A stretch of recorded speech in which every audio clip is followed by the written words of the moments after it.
আসসালামু আলাইকুম রহমতুল্লাহ। ফেরেশতা হারুত মারুতের কাহিনী। হারুত ও মারুত দুইজন ফেরেশতার নাম ছিল।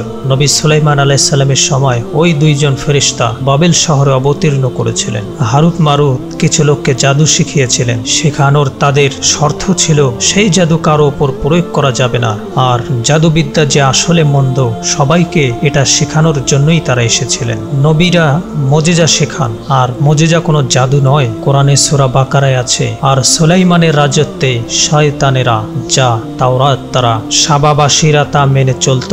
সুলাইমান অবিশ্বাস করেনি, বরং শয়তানেরাই অবিশ্বাস করেছিল। তারা মানুষকে শিক্ষা দিত সেই জাদু যা বাবেল শহরের দুই ফেরেশতা হারুত ও মারুতের উপর অবতীর্ণ হয়েছিল। তাই আমরা তো তোমাদের জন্য ফিতনা, পরীক্ষা স্বরূপ। তোমরা অবিশ্বাস করো না এই না বলে তারা কোনো মানুষকে শিক্ষা দিত না।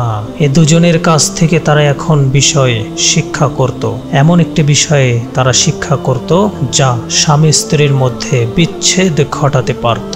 নাউজুবিল্লাহ। তবু আল্লাহর নির্দেশ ছাড়া কারো কোনো ক্ষতি তারা করতে পারত না। তারা যা শিক্ষা করত তা তাদের ক্ষতি সাধনই করত, আর কোনো উপকারে আসতো না। আর তারা ভালো করেই জানতো যে যে কেউ তা কিনবে পরকালে তার কোনো অংশ নেই। আর যদি তারা জানতো তারা যার বিনিময়ে নিজেদের বিক্রি করেছিল তা কত নিকৃষ্ট, আর তারা যদি বিশ্বাস করত ও আল্লাহকে ভয় করত, তবে নিশ্চয়ই তারা আল্লাহর কাছে ভালো পুরস্কারই পেত যদি তারা জানত।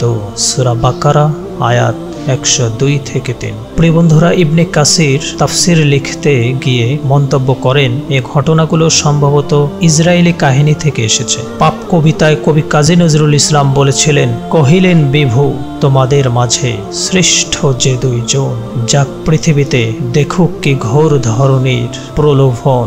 হারুত মারুত ফেরেশতাদের গৌরব, রবি শশী ধরার ধুলার অংশী, হইল মানবের গৃহে পপি, কায়ায় কায়ায় মায়া বলে হেতা ছায়ায় ছায়ায় ফাঁদ, কমল দিঘিতে স্বচ্ছ হয়েছে এই আকাশের চাঁদ। প্রিয় বন্ধুরা, ভিডিওটি ভালো লাগলে একটি লাইক করে যাবেন। আসসালামু আলাইকুম রহমতুল্লাহ।